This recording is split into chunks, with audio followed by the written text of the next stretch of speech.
Hi friends, welcome to my channel. இன்றைக்கி 11th மேக்ஸில் matrix and டிடர்மினன்ட்ஸில் example வந்து 7.14 தான் பார்க்க போகிறோம். 2 சம் 2x2 மேட்ரிக்ஸ் வந்து 2 கொடுத்துருக்காங்க. இதை வந்து எவால்வேட் பண்ண சொல்லியிருக்காங்க. சரிங்களா? ஃபஸ்ட் இதை பார்ப்போம். இந்த மாதிரி கோடுனாலே வந்து என்னதுன்னா டிடர்மினன்ட். சரிங்களா? இதை வந்து டிடர்மினன்ட் பண்ணணும் அப்படின்னு சொல்லி அர்த்தம். இது 2x2 மேட்ரிக்ஸில் எப்படி இதை டிடர்மினன்ட் பண்ணணும்னா, ஃபஸ்ட்டு இந்த இருக்குது பாருங்கள், இந்த கிராஸாக இது ரெண்டையும் மல்டிப்ளை பண்ணி மைனஸ் இது ரெண்டையும் மல்டிப்ளை பண்ணணும். அவ்வளோதான். இதுதான் வந்து 2x2 மேட்ரிக்ஸுக்குரியது. ஃபஸ்ட்டு சம் நம்ம பண்ணுவோம். ஃபஸ்ட்டு என்ன கொடுத்துருக்காங்க, டிடர்மினன்ட்ஸ்குள்ளே 2 4 -1 2. சரிங்களா? இதை எப்படி பண்ணணும்னா, ஃபஸ்ட்டு இது ரெண்டையும் மல்டிப்ளை பண்ணிக்கோங்க. அப்போ 2 × 2 அடுத்து மைனஸ், ப்ராக்கெட்லாம் ஓப்பன் பண்ணி க்ளோஸ் பண்ணிக்கோங்க. அடுத்து மைனஸ், அடுத்து -1 × 4, -1 × 4. அப்போ 2 × 2 4 -4.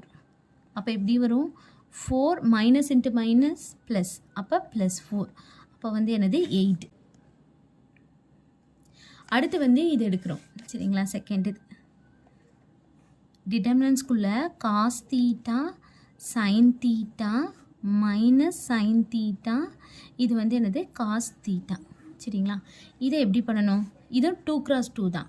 அப்போ இது ரெண்டையும் ஃபஸ்ட்டு என்னது மல்டிப்ளை பண்ணணும். இது ரெண்டையும் மல்டிப்ளை பண்ணது cos theta into cos theta minus இந்த ரெண்டையும் மல்டிப்ளை பண்ணணும். அப்போ minus sine theta into sine theta.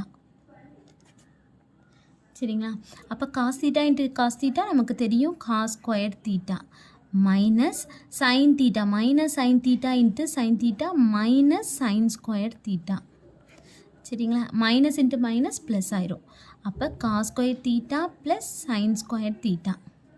அப்போ cos square theta plus sine square theta, sine square theta plus cos square தீட்டாவோட வேல்யூ வந்து நமக்கு என்ன தெரியும், 1.